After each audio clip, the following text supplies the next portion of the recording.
up, guys? How you guys doing? What's up?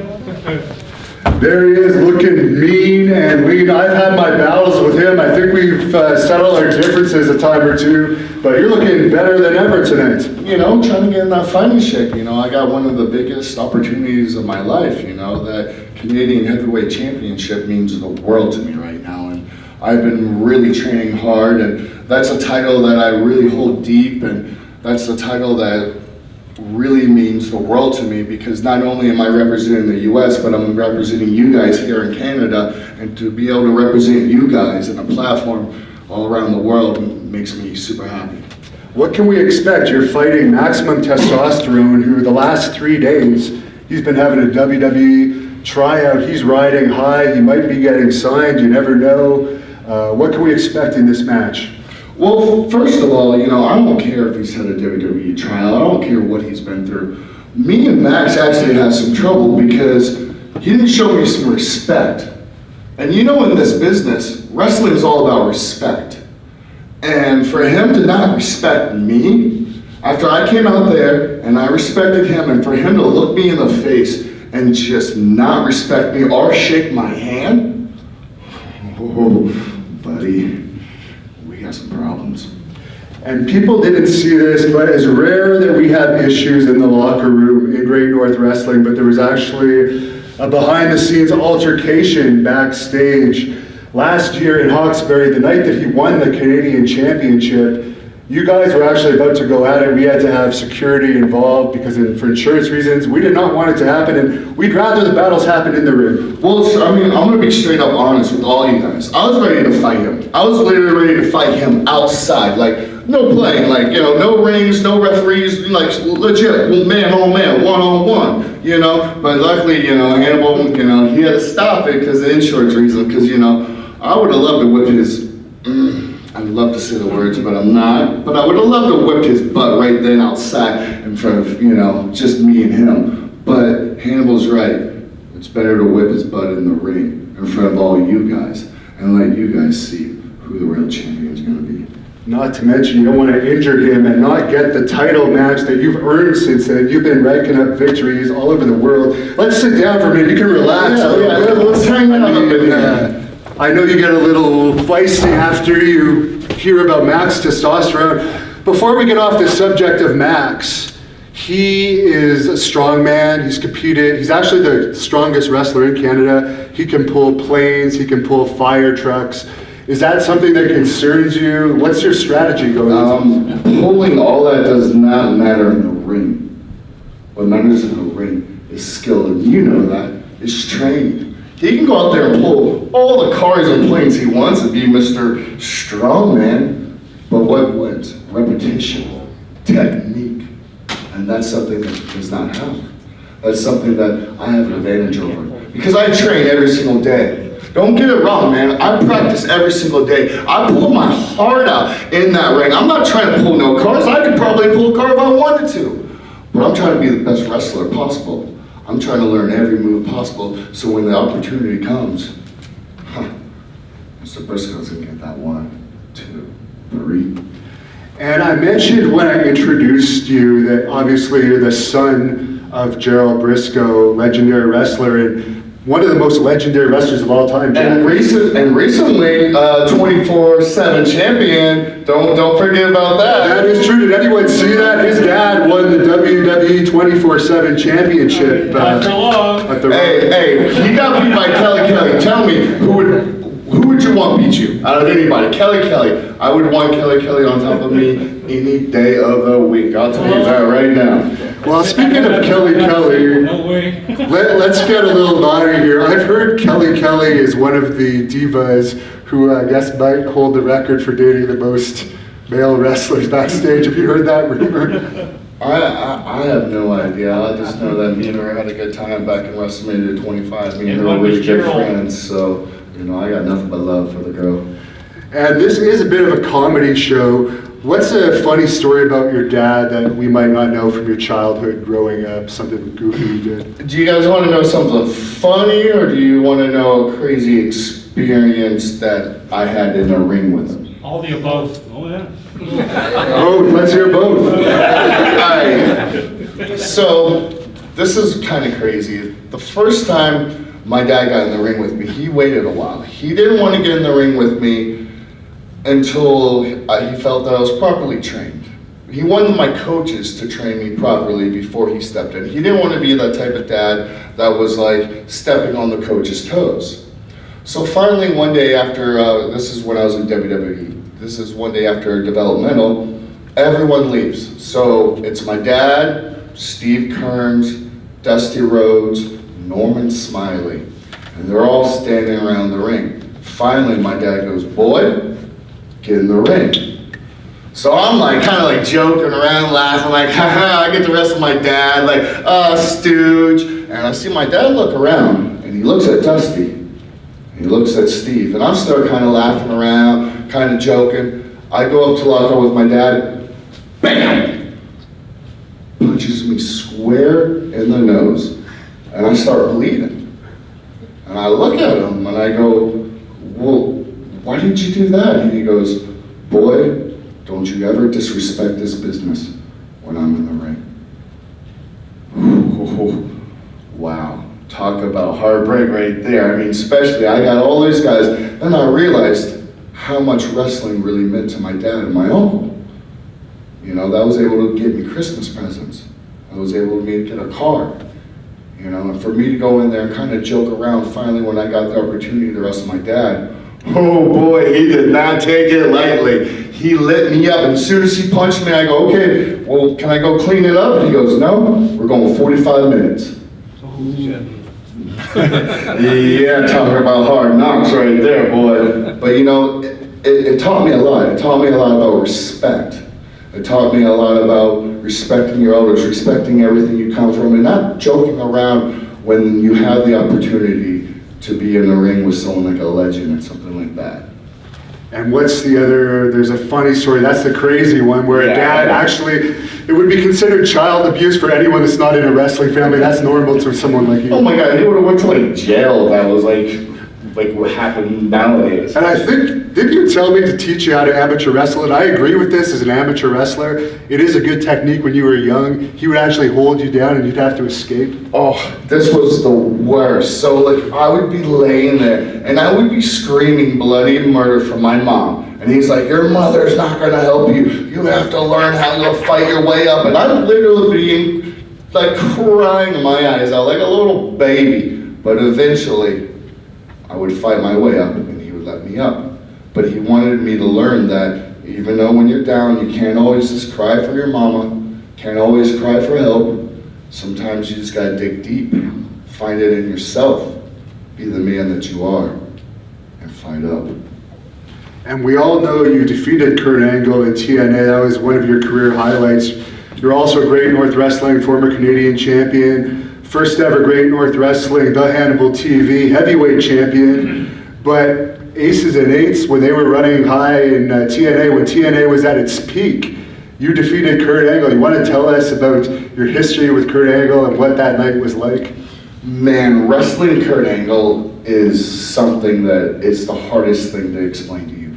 Because not only you're going in there with one of the greatest professional wrestlers, you're going in there with Olympic gold medalist. You're going there with a dude that's badass. Sorry I used that word, but legit, badass. And it's actually kind of funny because before we started this whole angle, we actually have footage of me wrestling Kurt when I was in high school, and as an amateur wrestler, I got a lot of opportunities to get to wrestle Kurt. So we kind of built that up as the backstory of, you know, how long I've known Kurt, and then finally I got to turn on him. But getting in the ring with Kurt is just, it's something that's magical. I've been in the ring with Sting, Jeff Hardy, Sheamus, Roman Reigns. I mean, I've been in the ring with probably every superstar you could name right now.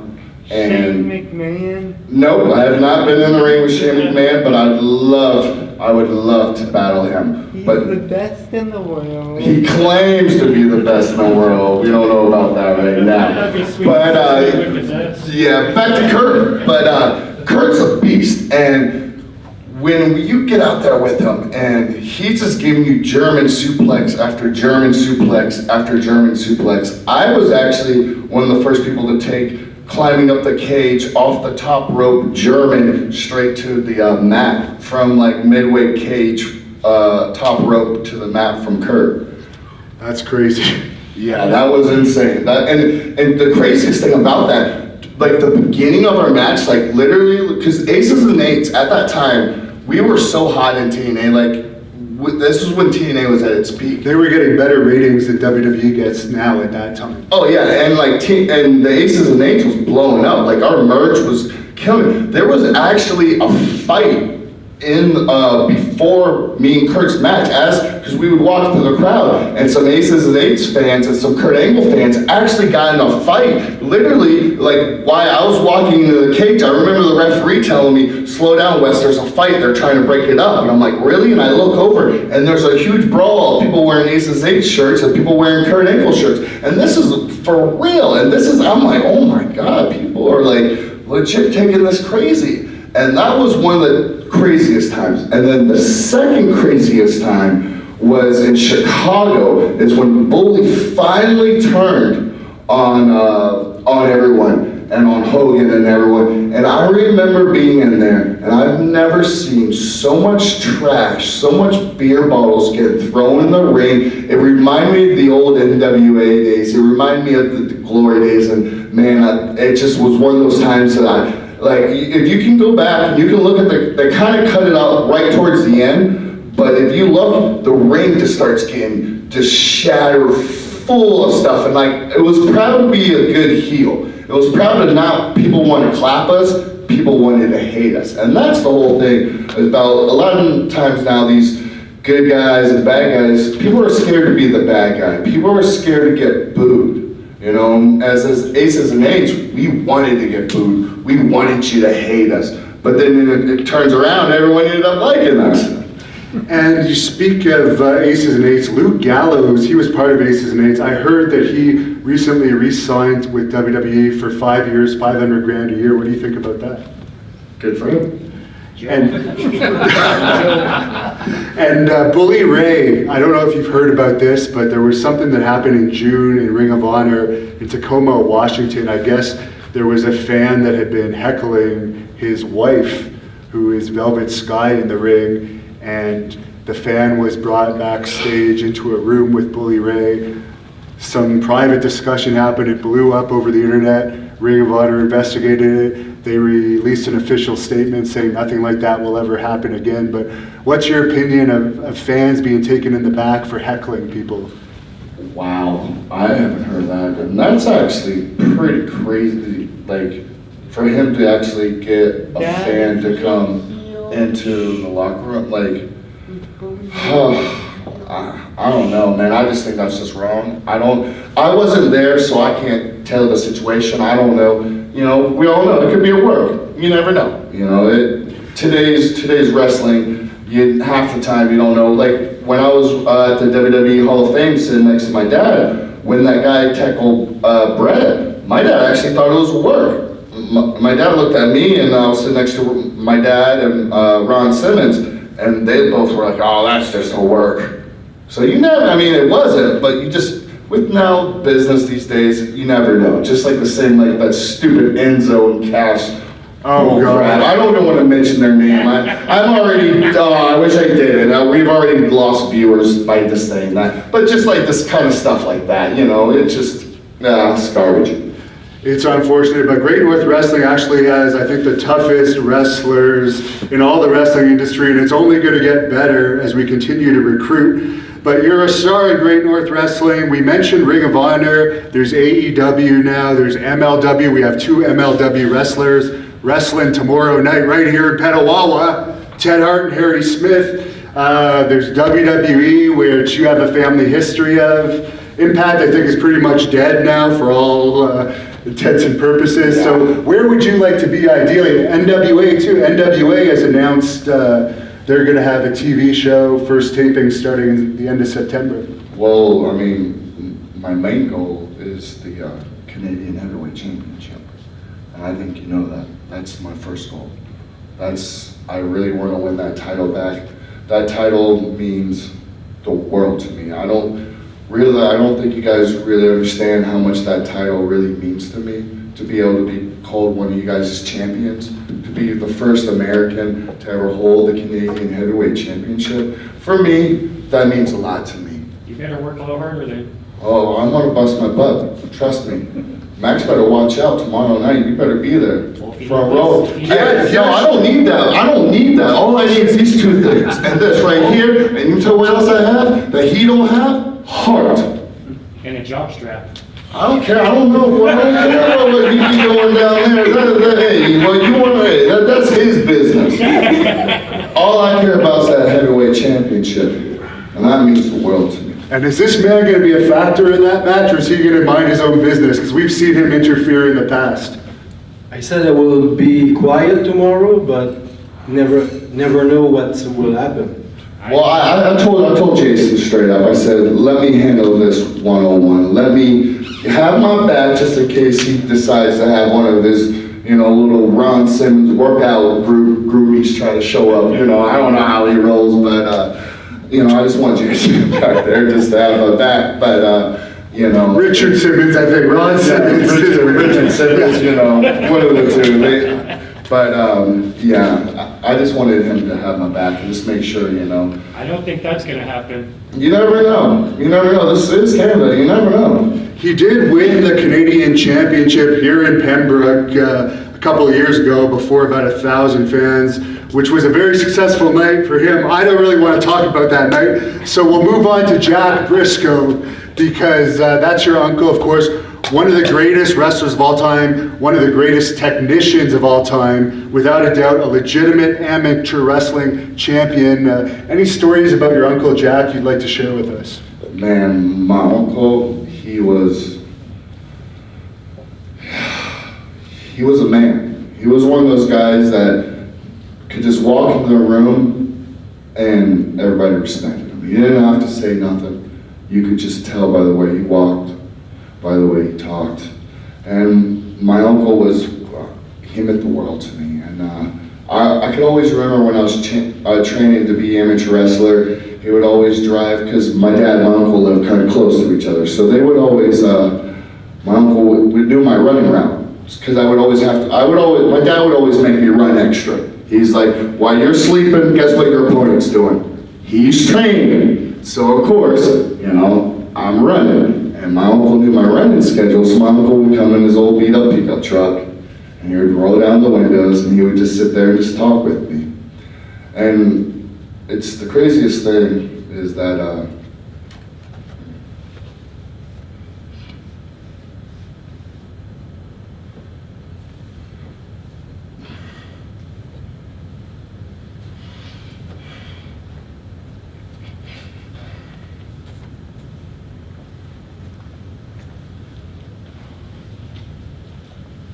the day that I finally got up the nerve for him to come up to me, professional wrestle,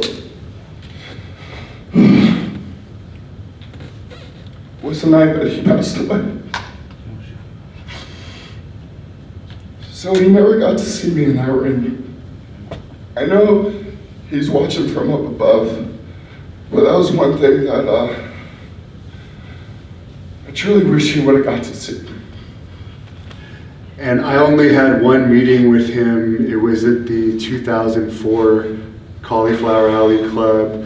I remember he walked into an elevator and he had that presence about him. I remember shaking his hand, but that's all that I remember. But I just remember you could feel a presence about him.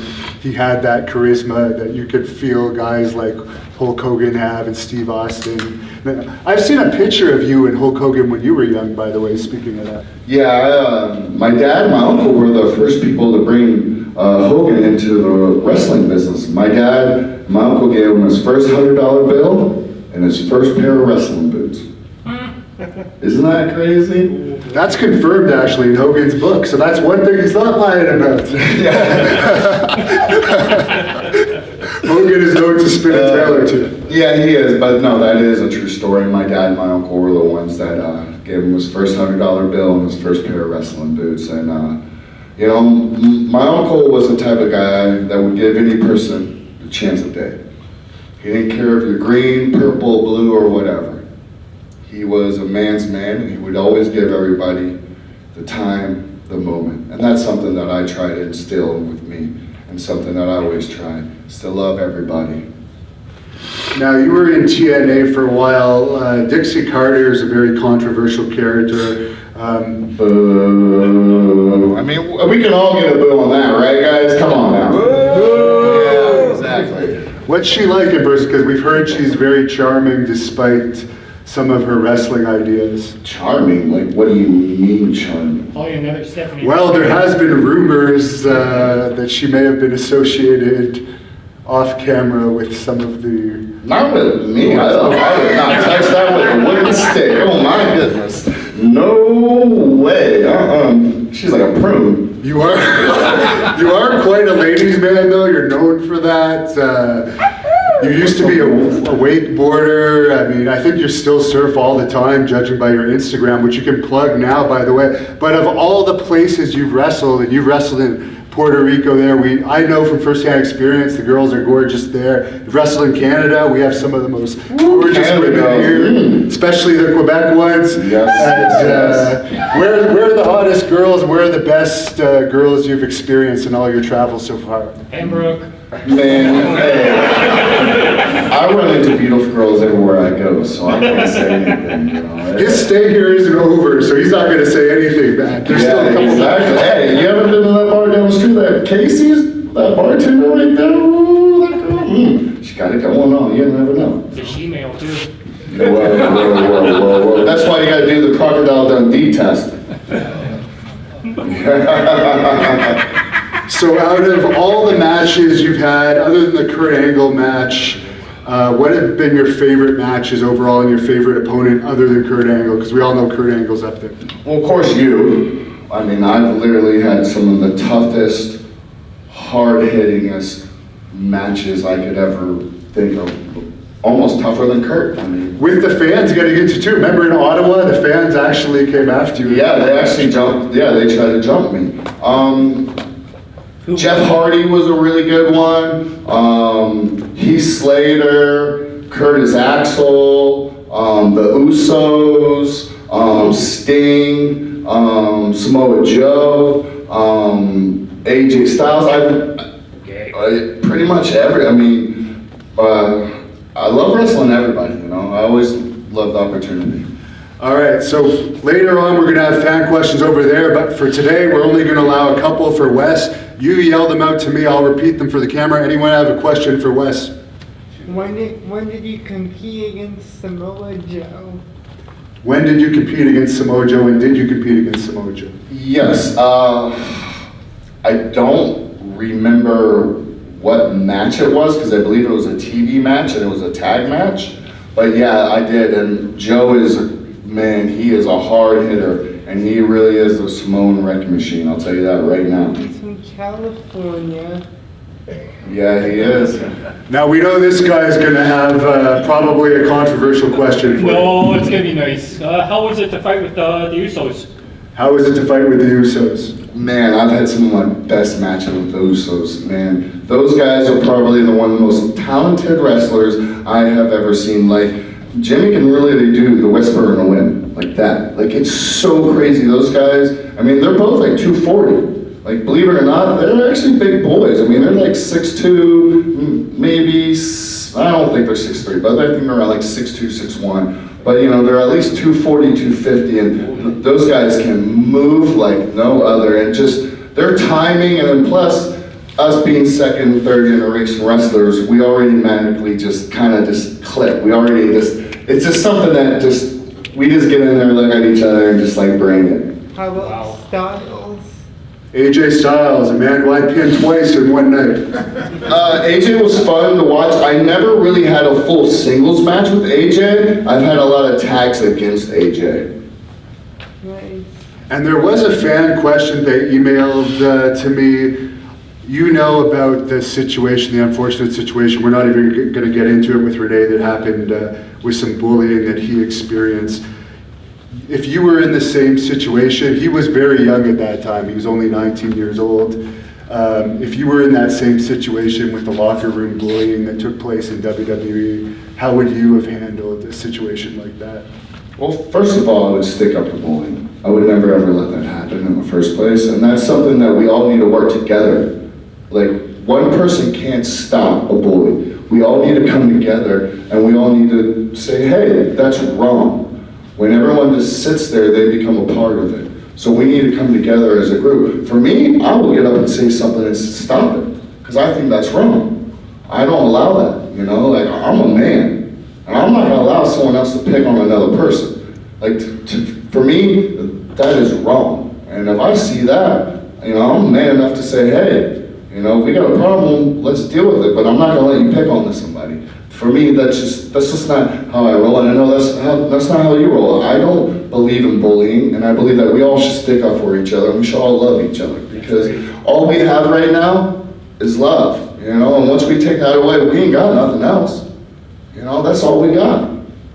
And someone mentioned earlier that, have you ever wrestled Shane McMahon? Your dad had a thing backstage where him and Shane McMahon would legitimately sneak attack each other and try and wrestle the other to the ground. Could you elaborate on that, on how it started? Yeah, well, it's crazy because my dad would always be known to, like, he's just a really good shooter, which means he's a really good amateur wrestler. So he would take down Stone Cold, and he would always beat up John Layfield, and he would always just pick on people, like, not bullying, but like amateur wrestling, just kind of goofing around with like the big guys, because my dad's a small dude. And then so Shane would always try to like sneak up and grab my dad from behind and like try to take him down. And then another funny story that no one knows about my dad, except for The Office, is that my dad has like a bad gag reflex. Like, my dad will literally throw up just mentioning the sound of throw up. So Stephanie McMahon used to run with the trash can right by my dad, acting like she was gonna throw up just to get my dad to throw up, and everyone would laugh at him because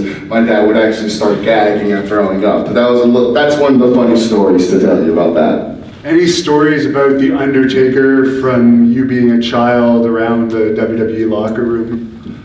Man, actually, I got to hang out with Taker about a year ago at the WWE Performance Center, and I got to ask him about the Dan Spivey incident when him and Spivey, Spivey beat up the Road Warriors, and I actually got to talk to Taker about that. Taker, because at the time, Taker was pretty green. He was pretty new to the business.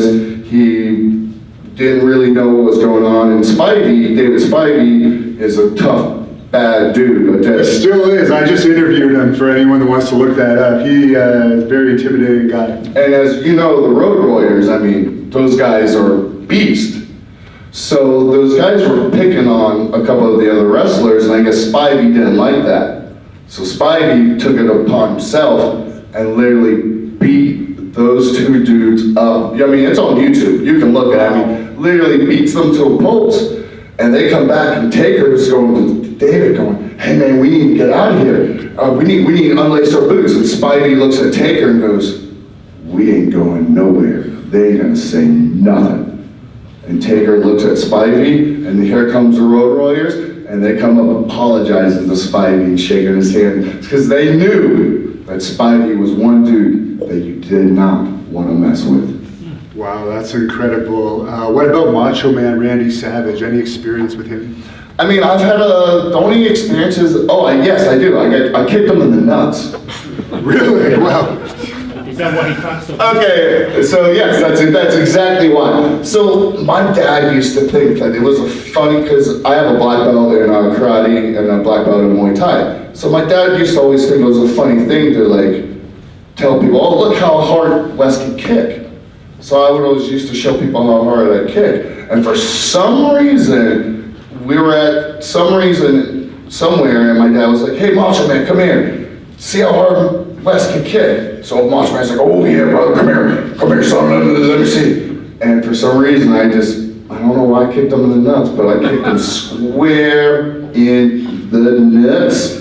And boy, did he not drop to the ground. He was like, oh, brother, why don't you tell me you're something to kick like that? That's crazy. Now, we're going to bring up Rene Dupree next. Thank you for joining us. Thank you guys for having me, man. This is so fun.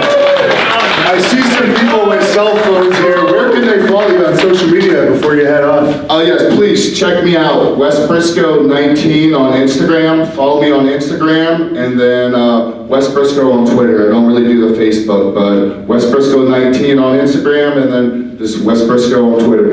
And last thing, why should everyone tell their friends that live around here to come tomorrow night to see your match against Maximum Testosterone? We're gonna see Wes lose. You want to put your money where your mouth is? I can put my king. Yeah, that's what you're gonna need to walk out of here with. Yeah, well, everyone should come if they want to see a match that's gonna be a match to talk about. They're gonna come see mine, because I'm telling you what, right now, Max, you got something coming for you, buddy. All right, thanks a lot. Let's give Wes Brisco a big hand. My next guest is a two-time WWE Tag Team Champion. He's a second-generation wrestling star. His father ran the Atlantic Grand Prix wrestling territory. He's a wrestling star in Japan, Europe. He just finished an extended UK tour. Rene Dupree of La Resistance.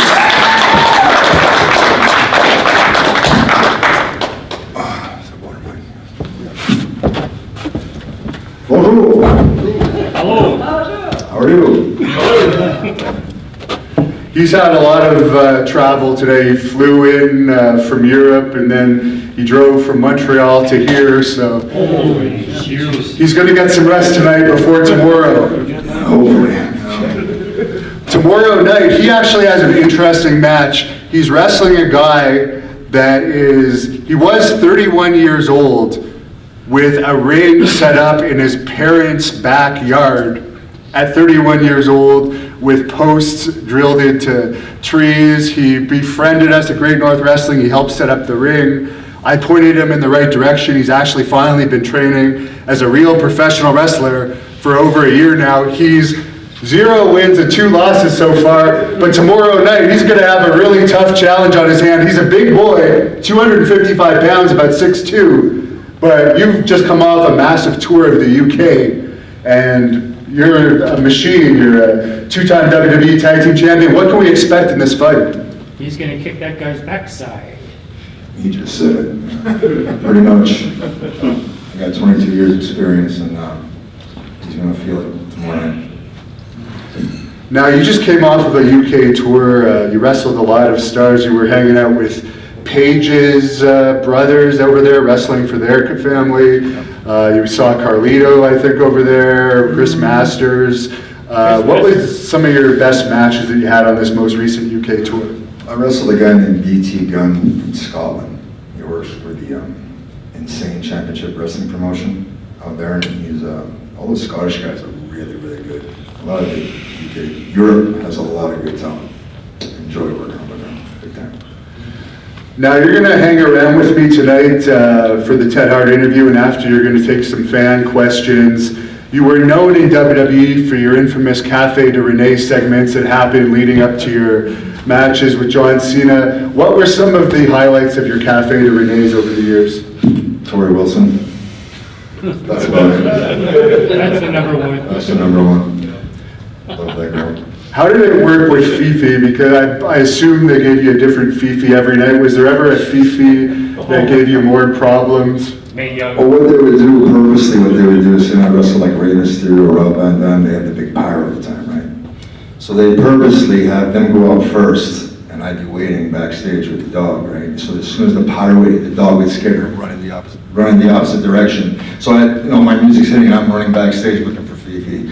And every night was, what's his dad? Jerry, he would do that purposely. Now, John Cena he was still coming up when he was wrestling with you. He was starting to explode. Yeah. Since his matches with you, he's actually become a Hollywood star and one of the highest paid wrestlers of all time. Any thoughts on him overall?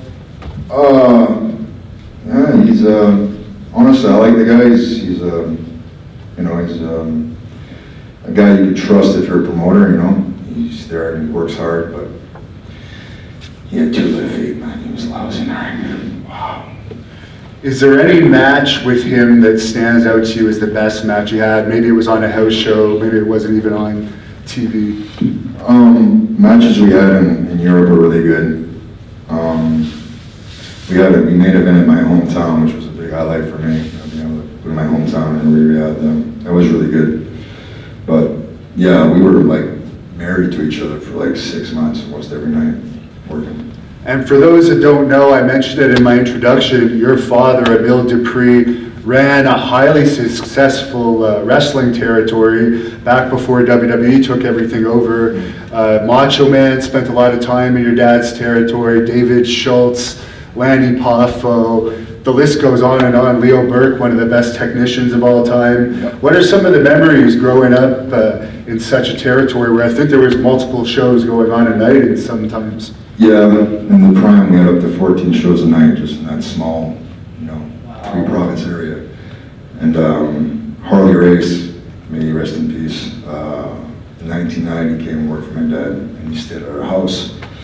And he was such a gentleman. And one night, after the matches, him and my dad were out at the bar. And then they cut through a yard to get back to their car. And as they cut through the yard, there was a stray dog, a pit bull, who actually was going to run up and bite my dad.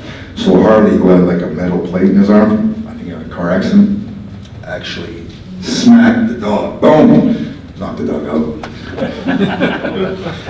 Yeah, because he was known for actually having superhuman strength with that metal plate. He would be able to grip somebody, and if he didn't like them, he could take a handshake and literally put a guy down to his knees. And if he hit you with that punch, Yeah, he would knock you completely out. He was a man's man, and he had broken into business young, just like I did, at like 14 or 15. And yeah, the wrestling world lost a legend, definitely. What's your favorite match you ever saw from Harley Race? Actually, I really enjoyed the WrestleMania 3 match with Junkyard Dog, just because you know how limited Junkyard Dog was, and you just see Harley just the way he's so good, so good. Very technical. Yeah, and the matches, I remember in the Maritimes, he worked against the guys there, like the Beast and wrestlers like that, and he still worked so hard, every night. Unbelievable. Did you have much contact with Randy Savage when he was coming through your dad's territory? I wasn't even born, but they were just starting. This was like in the 70s, maybe 75. I was born in 83, so. But when we would vacation in Florida, we would actually stay at Macho Man's house. He'd be on the road touring, and he lived across the street from his parents, and then we stayed in contact, so we'd go vacation in the Keys and stay at Macho Man's house, so that's pretty cool. Wasn't your father the best man for Macho Man's brother Lanny Poffo's wedding, which he had in the Maritimes? Yeah, he was the best man, Did you have any contact with Lanny? We all know I've had my ups and downs with Lanny over the years. We keep our distances now, but any stories about Lanny? No, I mean, he helped me, he had a mutual friend that worked for the WWF at the time, so that's what's, it's all, that's just... Holly, right?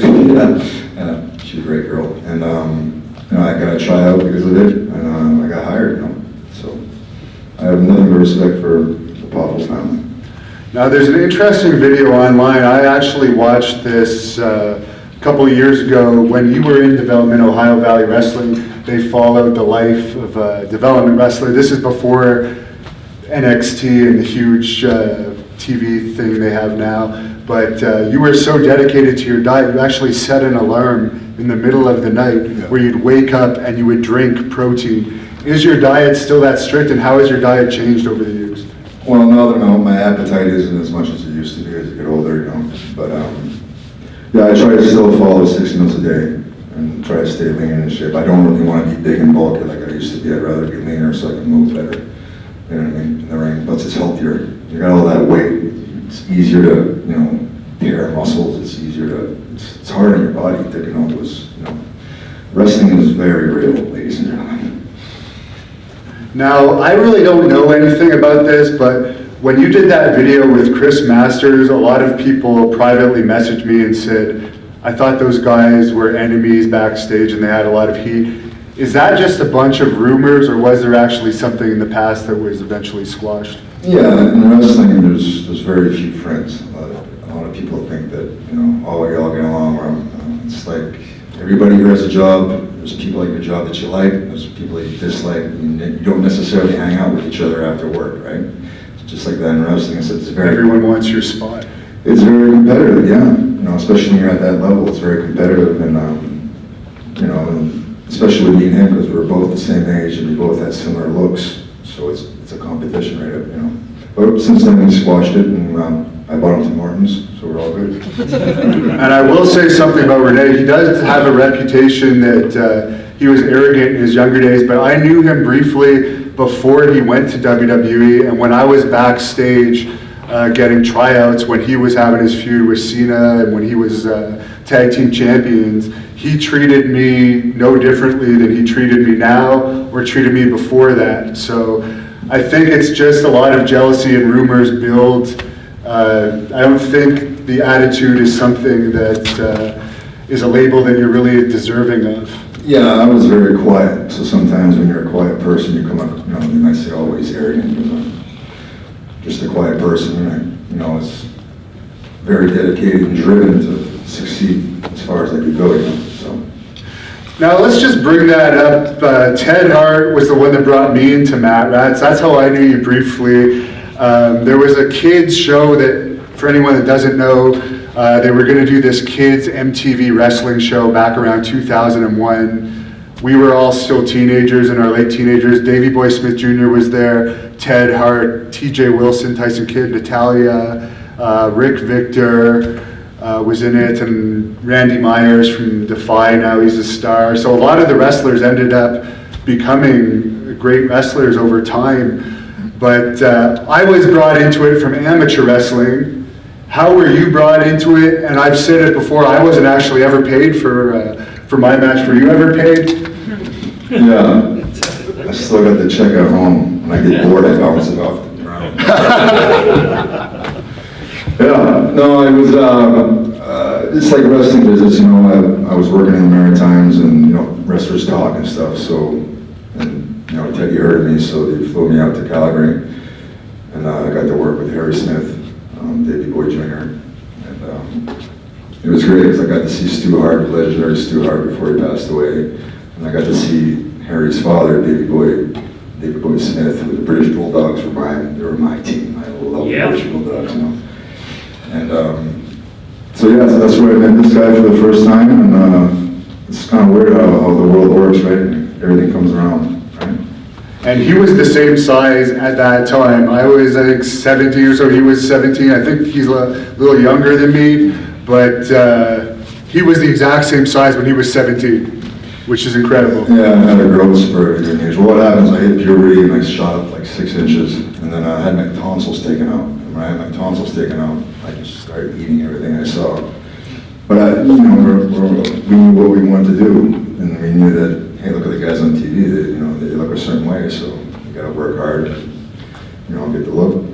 You've wrestled in Japan a lot. I understand you're going back to Japan soon for a company that you're not allowed to talk about yet, because it's going to be a surprise. But you want to share with us some of your memories of Japan? Oh, Japan was great. I love Japan.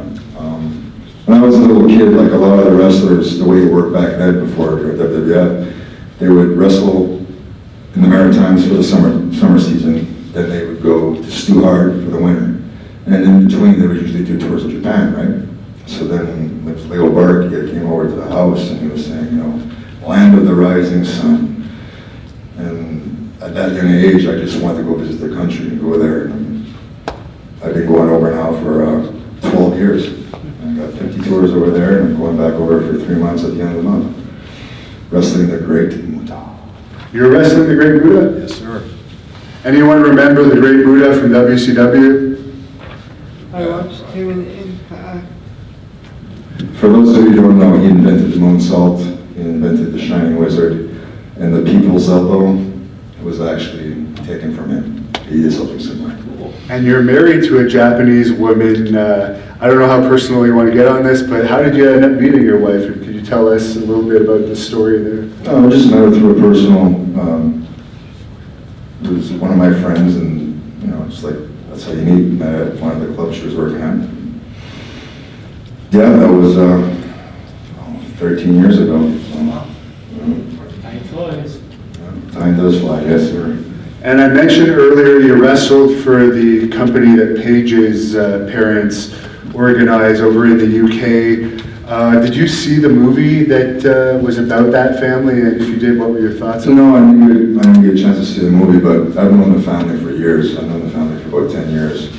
And they're really good people. And I mean, they're 24/7 wrestling. They eat, sleep, breathe, live it. So. What was their reaction to the movie? Did they talk at all about it? I think their business shut up, so I think they're pretty happy with it. Great exposure. Now, you've promoted the Atlantic Grand Prix wrestling territory yourself a little bit over the past few years. Any plans in the future to reopen it? I know you're traveling a lot. It's pretty busy for you right now to take the time that it's going to take to operate that. But any plans? Well, I'm in wrestling for life. This business is like a drug. When you're in it, you're hooked for life. You try to get away with it, get away from it. You just get right. Am I right? So, yeah, eventually I'd like to partner up with maybe Devin and a few others and try to make something work. You know? What's the favorite match you ever witnessed from your dad's territory growing up? Probably the match that he was in. There was a famous Japanese wrestler named Masahiro Chono. And my dad got to wrestle when I was a little kid. And I didn't know, he never told us anything about wrestling, so I'm watching, I'm crying because my dad's getting beaten up and then the whole crowd. I think my dad planted me there, just, you know what I mean? So the fans would react more. But he went on to be a massive star and actually a boss in New Japan Pro Wrestling. Which, are you guys familiar with New Japan Pro Wrestling? No? It's, you can check it out. It's pro wrestling. You understand? And that's what I love. That's what I grew up with. And, yeah. Any questions for Rene that you want to shout out to me? Yeah, if you have a boat with somebody, there's always some trash talking. How do you get around with the language barrier? In Japan? I'll just say it again in case it didn't get picked up. The language barrier in Japan, for any fans that didn't hear that on camera, how do you get around the language? 私は日本語を勉強してます。はい。 Okay, so that's all. Very good. 私のちょっと日本人 talking. I've been learning for 13 years. When I go back over, I'm actually going to stay at my in-laws and go to Japanese school at night to really learn the language. And he loves to do karaoke too, by the way. I've seen him do Born to Be Wild. Yes, sir, karaoke. I'm a big karaoke fan. Maybe tomorrow night or tonight we can go. Last question. If you ever came back to WWE, who in the heck would you want to knock the living crap out of? Like Brock? Anybody specifically? I actually had offers to go back there, and then I declined, and that's why they put a belt on a 10-year-old at WrestleMania. Now you know why. Yeah, okay. I will talk about that a little bit. It's like people were, well, why? No, it's so great. Those audiences, they have massive audiences, and when you go in front of those crowds, people don't realize it. It's like a drug, okay? It's like there's this flash of dopamine that get releases in your brain, and it's very hard to come down from that. You understand? That's why a lot of people are miserable, because they get that initial, push on TV or whatever, and oh, this is great, and then creative has nothing for you, and then they're like a dry drunk. They just get miserable because they want to be, they want it more. And I'm very much like that as well. So, but if I went back, I'd probably want Randy Orton teach him a lesson. Respect. That'd be good. All right, ladies and gentlemen, Ted Hart has arrived, so we're going to take a 5-minute intermission. Then we're going to have the last speaker, because I know everyone probably has to go to the bathroom at this point. But before we close this off, Rene is going to be back doing questions after, and you can ask him more questions at the end. So we're going to get this started again. We just finished with Rene. Tomorrow night, I'm going to have one of the toughest matches of my career. fighting Davey Boy Smith Jr. We're not starting yet, are we? We are starting, yeah. Fuck. They didn't get my hotel room yet, dude. We'll deal with it after. Teddy Hart is going to be wrestling me tomorrow night along with Davey Boy Smith Jr., his cousin. He has 8x10s here. He will be signing some after the show, and he'll definitely be signing them tomorrow night as well. Definitely, in my opinion, the greatest high flyer in the world today. The daredevil stuff he has accomplished is just incredible. He's the current MLW middleweight champion, Teddy Hart.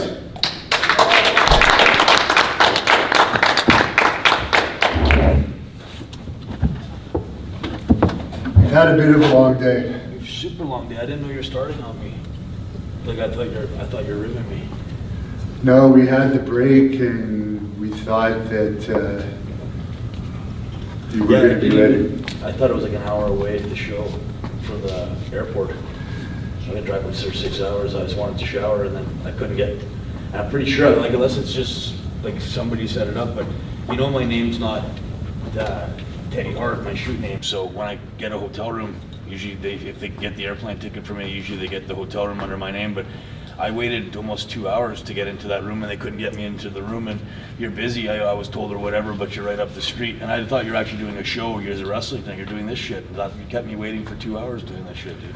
Well, we were setting up in here, we were Sorry setting about my up language with the kids, for but- yesterday, or tomorrow as well. Like But it's you're all- I'm one of you're on the your- poster, I didn't expect there to be any issues with. I'm one of your biggest fans, man. But and I appreciate this is like what I'm all about, is taking care of the people and making sure they get an intimate atmosphere to talk and ask questions and stuff. But to me, it's one of those things. If the guy who you brought in doesn't even know I'm doing an interview, you didn't explain it to me right, and you told me it was an hour. I thought from the building to here, and then it's like 6 hours of driving with some guy, and he couldn't drive right, man. And then he told me to wait at the hotel that I'd be getting in, and then he said, Devin wants to talk to you, and then I come over here. I understand, he just took a bit of a detour, he booked the Dude, I hotel won room. 2 belts in MLW. You announced me as this superstar high flyer. You know, I've been wrestling with you for 24 years. I was the first guy to ever bring into Mat Rats. I take that as disrespect. It's one picture what am I supposed to sign it with? What do you mean, what are you supposed to sign bullshit, it? dude. Why are you throwing this? I thought we were gonna have a supposed to be your we best are, friend. you know what, you're one of my oldest friends. Well, then don't bring me in like a jobber, dude. You bring Harry in now too to wrestle me? I'm in MLW. I'm not supposed to be doing anything with Harry. You know better, man. Harry told me he was up for it. Harry told me he was up for it. Well, what are you gonna say? No? We don't want to let you down. You're a shooter. All right, why don't we talk about something else? Yeah, this is. There's a dog in the audience See here. that shit, dude? The You're dog even fired up, the senses dog. it, dude. The dog senses it. That to All me, right, I'm well- a big animal, cat guy, dog guy. That's a shoot. That You know dog what, just attacked Rene, that ass. you ask him a question. You ask him a question. I know you had a long day. I'll give you a break. This is not the place there. Come on, baby. More Dude, I don't even care, man. I know, That's I know. a shoot. Every time I try to do something nice, I change my reputation. I worked for 2 years. You're the first guy to do an interview with me out of jail and ask me every question in the world. I got heat for some of the questions that I answered truthfully on that video. And I took those down. Yeah, I know, but still, you're the idiot that put the questions on there. You're the guy that set Don't me up start again, this. dude. Set me up, Calm man. down, brother, please. I'm usually super easy going. I'm trying Don't to start this. restart my comeback. You're lucky tomorrow's Harry. Just you got Harry in there as an excuse, dude. What are you gonna do? Nothing. Easy, brother. I'm wearing a fucking calm down. chain. You're gonna punk me now with your room here? Come on, man. Come on, just take it easy. Get this guy, dude. Hannibal TV is. I love Hannibal Rocky TV. wannabe with your little tiger on your Yeah, shirt. the tiger. Just take it easy. Tiger. Living in Philadelphia. Philadelphia is the biggest shithole I've ever seen. It's a dump, and you are Come on, wake up, come on. Just warn me. No.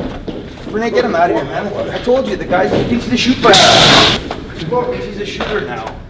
Yeah, he will hurt you. Yeah, right. Well, everyone's gonna hurt me, dude. I've been wrestling 25 years and I still have all my teeth in my mouth, Rene. I know, but Sorry, you can't man. wait till after, dude. Come on. Yeah, if you got me a hotel room like you're supposed to, then it would have been cool. I wanted to relax. That's 6 hours of drive. Hey, Wes, I'm not trying to ruin anything here, but when it's a blatant slap in the face and then he plays the game and then I asked him to take pictures so I could sell pictures to fans or give some pictures away. They got one picture there, guys. That was all I got. One picture. And it wasn't even the picture with the 2 belts. I waited 25 years in wrestling. In 22 years of wrestling in North America, I've gotten 1 championship belt from Jersey All Pro. Otherwise, MLW is the only place I've ever won a belt. And I got 2 belts at the same time. You'd think Devin would introduce me as a 2-time MLW champion or something. I'm a great high flyer. That's another one of those slaps in the face. He's a great high flyer. He's one of the stupidest wrestlers to ever do flips off a cage for free and never made money on wrestling or doing anything. So that's my gimmick, Devin? Just another spot monkey to come out here? Maybe as a shoot, maybe you'll knock my teeth out as a shoot. Am I supposed to conduct the interview now? Whoa, what are you doing? Break your glasses. That you would have loved to. Teddy Hart, ladies and gentlemen.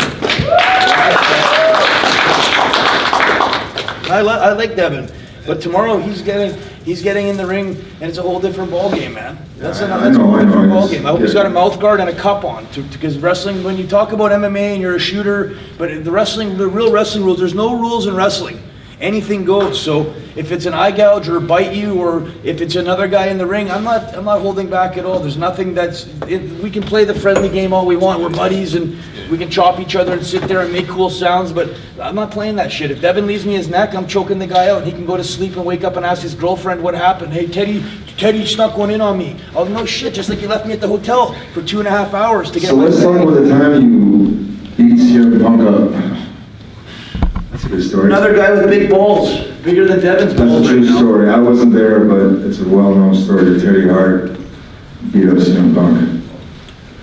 About that, or not really. I don't want to live off the hype of CM Punk. He's the biggest star in wrestling history to go to MMA and have a fight or two. At least he did it. A lot of guys talk tough in wrestling. And Devin is a shoot tough guy. I give him a ton of respect, but don't bring me in and then put me over. It's like telling a guy hey, this guy's awesome and blah, blah, blah. You say a bunch of nice things about him, but then you check to see the guy didn't even get a hotel room booked under my name. Remember, and then you're supposed to bring me in. They didn't bring me into the right airport. I drove 6 hours today, guys, to come in here for 6 hours. I'm 40 years old. I've been wrestling for 24 years. You should know what airport to bring me in. If you're going to save $50 or $100, tell me. Devin's got a successful TV channel. He's making good money. He's never been cheap in the past. And he's taken me out for dinner, taken me out for drinks numerous times. Always been cool. I got the bill tonight at the restaurant. And that was another one. It's like they said we had a per diem. There was no per diem to eat. Then he brings Harry in. I know Harry got paid the full rate. yeah, I asked Harry what he got. I'm not going to say it, but that kind of stuff pisses me off. It's like, we're a tag team. You don't pay one guy because he was in Japan, or you like shooters, and I'm not a shooter. I'm a high flyer, the daredevil idiot that wants to do a bunch of moves. You know how passionate Devin is about wrestling. Yeah, but he made me seem like a He's trying to build something here. He He made me has big seem plans like in a- the future. Just, Did you need some cheese? No, I just need maybe some, I could give you cheese with all that wine you're doing. yeah, I could, if you have, I don't know if you have, did you have anything aged? How come all the other Harts don't wine? They just go out there and they, Well, as opposed to go out there to do the fighting. The other Harts I don't think have done, if you watch, even, I don't know if you were able to get on YouTube, you know how to use it? Yeah. Well, You type it in, look at, YouTube. for example, look at Natalia tomorrow. She's going to show all these Canadians how to fight, and she's going to win it. I hope so. I'm not optimistic about that. I hope Natalia wins. I love Natalia. I help train Natalia. If you do your facts, I usually like guys that talk. I love a Q&A. Some kids here will never be disrespectful. I'm the guy that believes this guy right here in the wheelchair is an angel and he keeps me safe, so I test something called faith, my friend. I don't think you have too much faith in yourself. You got a limp right now, which means God gave you kind of a sucker punch along the way on the path, and somehow you got messed up. So, and then you're talking about cheese and wine. You look like a fat rat. I'm not trying to be a prick. I'm just calling a spade a spade. Your eyesight's fading a little bit, so you can't see straight to realize that I'm the real deal. If you watch YouTube for more than 5 minutes, I'm a bully right now, I guess. But being a bully is the guy with the microphone. MJF's the guy who's a genius. When he's got the mic, you should just shut up and listen, because he's going to roast you. Otherwise, you call me a coward or you say that I'm a whiner. I want to know when the last time Bret Hart climbed to the top ropes was and did a backflip for 50 people. I know he got a big contract and did the sharpshooter for $1 million and got Stone Cold Steve Austin over. I don't remember ever talking about the 18 guys I got signed by having won 5-star match after 5-star match after 5-star match, but I don't remember bitching about punching out Vince McMahon. But I guess Bret's not a whiner though, right? Well, let's see. You want to kiss Bret's pink and black ass, call him up here for $10,000 or whatever $25,000 his booking fee is, and you can tell him how great he is, because I remember his name. The best there is, the best there was, the best there ever will be. Well, let's see how. I remember my name, the past, present, and future professional wrestling. The future is, my friend, you don't have one. The past was, I don't remember your name, and your mom probably doesn't want to hear about the present day you. She doesn't. I'm not dissing his mother. She might not even have one. She probably passed away out of shame having this guy come in here and talk shit about me. And all I wanted to was just explain my story about the hotel. But we heard it over and over. Just one time, because that's what I'm complaining about, because I wanted to get free pictures so I could give you an autographed picture. That was my complaint. So if you ask what the point of my complaint was, usually I'd like to know what the point of it was.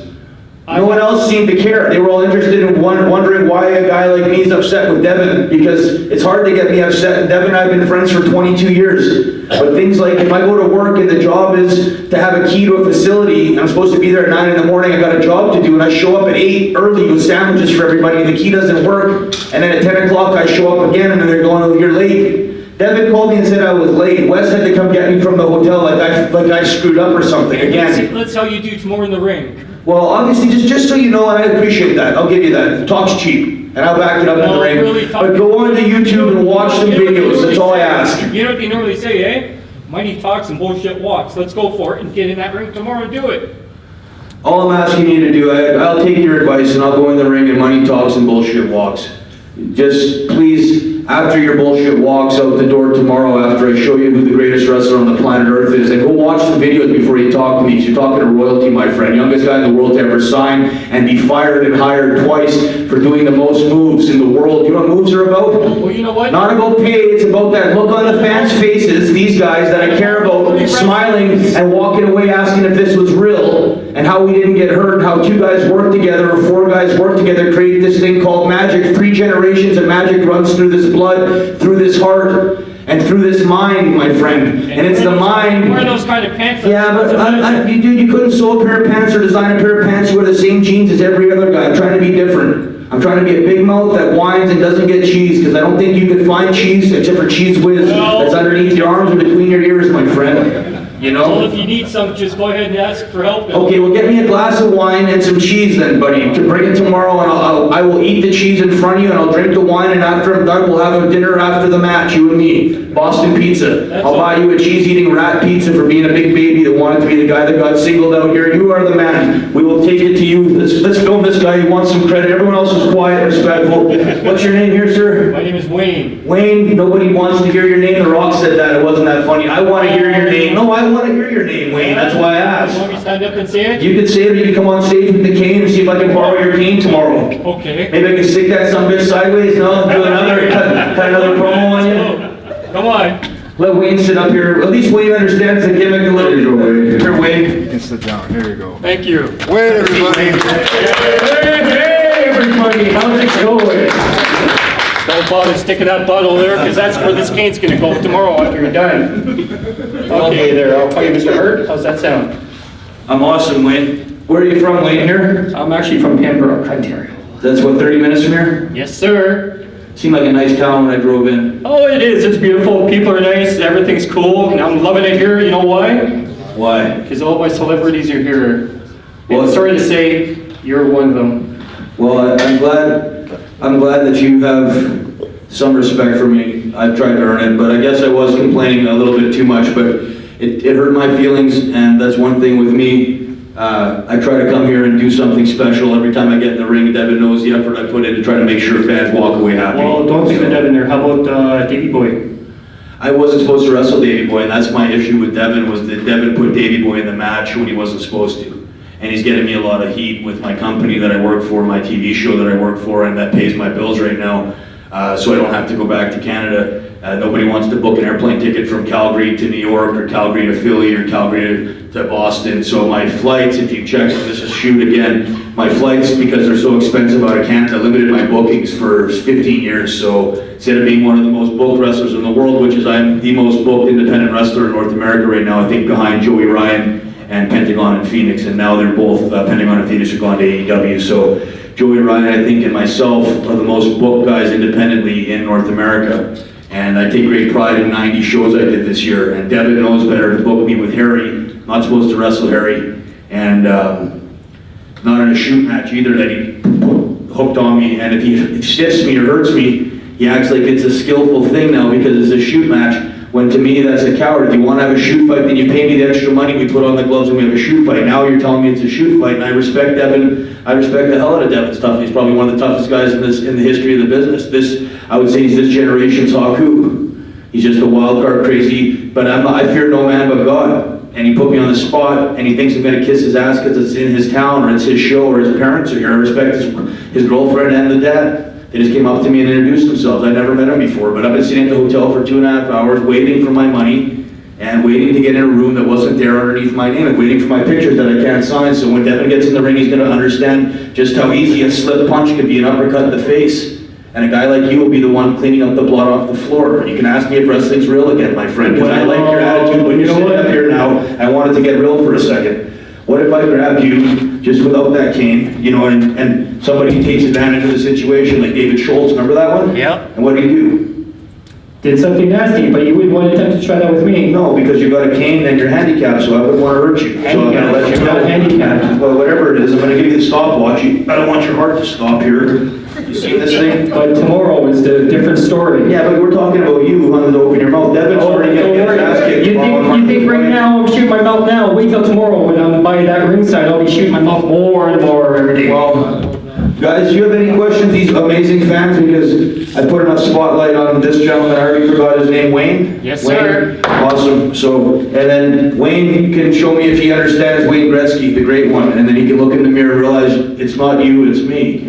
And wrestling, the great one of wrestling is Teddy Hart. So, Well, I have to to always say that. remind you, every time you remember that Wayne, you are Wayne, but I don't think you've been the great one at anything in your life, and you can remember Gretzky because Gretzky was 99. When I flip you upside down, you're 66. Add one more 6, that's the devil, and that's where you'll end up being, my friend, if you don't go back to the gym. Stop with the limp and then getting the free parking pass so you can park up by Shoppers Drug Mart and get the UI check or whatever, the disability check. Go back to the gym and get back on God's team. And then you can be the military hunter man you wanted to be. Okay, I'll come back and kick your ass. You kick my ass, 1, 2, 3. Along with all the other hearts, I'm sitting to tell you.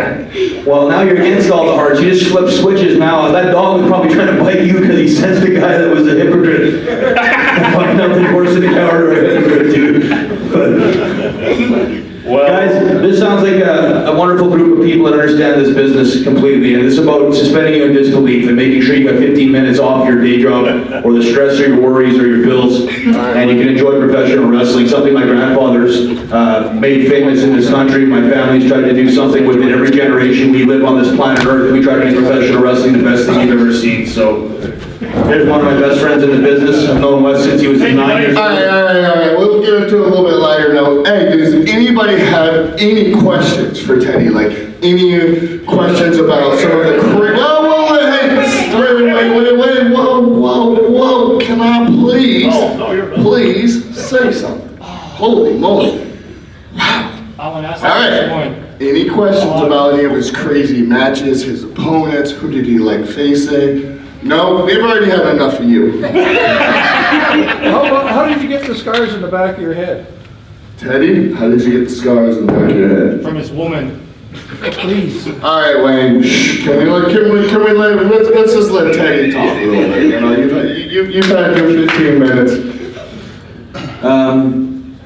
Company called CZW, Combat Zone Wrestling in Philadelphia. Used to wrestle out of the ECW building. I think they've switched buildings now, but there was a promoter, owner named John Zandig, who claimed when he asked me, are we doing any weapons tonight, or tables, or thumbtacks, or gimmick stuff, and I said, well, my body's a weapon, so I really don't think I need any gimmicks. I said, just, I guess, watch and see what I can do, and if the people at the end of the show are all standing up cheering my name, and I'm more over than you are in your own company the first night, and I haven't had to do anything crazy like light myself on fire or jump off of a balcony onto a table, or I'm not saying there's not skills in doing hardcore stuff, I've done it all too, but there's a time and place to me, and the first thing I want to be able to do is wrestle, especially coming out of the dungeon. Being a wrestler is a big thing, and being able to do the magic of wrestling with another guy without truly killing him. And if people understand that, then you understand Santa Claus, you understand wrestling, you understand comedy, you understand special effects in a movie. And we can all pretend to be stupid and put the work on it. What happened with Devin tonight was the first time I've been pissed off at a promoter or a friend of mine in years, and I hope another John Zandig thing doesn't happen, but John Zandig became unprofessional in the ring, lost his temper like Devin did, and then all of a sudden attacked me and shoot didn't move to me and drop me on my head on a bed of nails that he wouldn't bump on himself. And it happened to land, I think, on like 15 nails, but only 3 cut me, and it left the back of the mark of the beast, they call it. And I think it's the mark of the devil has blessed me to stay on the planet Earth to make more people believe in God, because I pray to God that people watch me and get motivated, that I'm still walking, surgery-free, and I've been safe doing all this stuff for all these years because I believe fans are happy seeing someone take their life and risk it for your smile, or for your complaint, or for your question, whatever it is. But that's my job, is to give you guys something and to be different. And that's something I try to pride myself on, being as a 3rd generation guy. And CZW is a company I went to and used my body as a weapon. And tomorrow I'm going to use my body as a weapon. And Devin's going to see what happens when you piss off the tiger here. Because that dog right there is upset because they said that cats are the superior animal.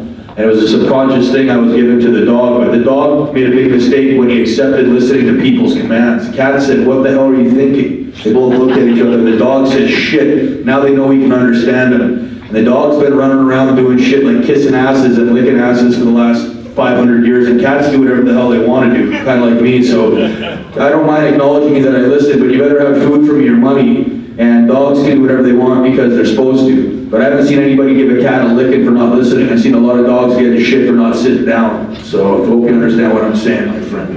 Cats do what they want, I do what I want, I'm doing what I want now, and I don't think I need to sit up here and talk any longer unless Devin wants to pay me some extra money, or he can ask his girlfriend, a beautiful girlfriend over there, if she wants to put a couple extra $100 on my tab tonight at that little bar, and Wayne can come over and buy us a few shots, you know, and put your money where your mouth is, Wayne. All right, well, thank you, Ted. Love you to death, homie. Wes, we're done here, guys, are we cool? Any other questions?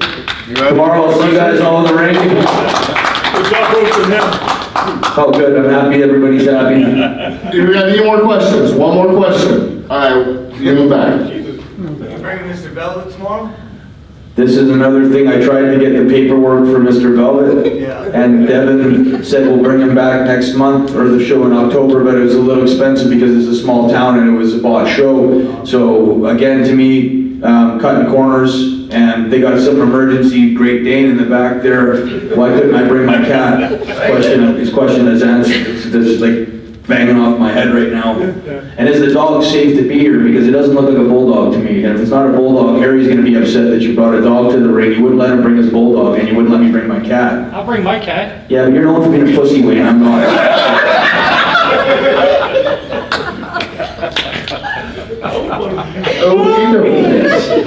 Well, I think we should wrap it up on that note. Wayne, you buy drinks, my friend? A couple vodka cranberries with a splash of Sprite? You already got water there, that's good enough. But I want to thank all you guys. Thank you for coming out early and supporting Hannibal TV. We really appreciate all you guys coming out early and coming out to this Q1A.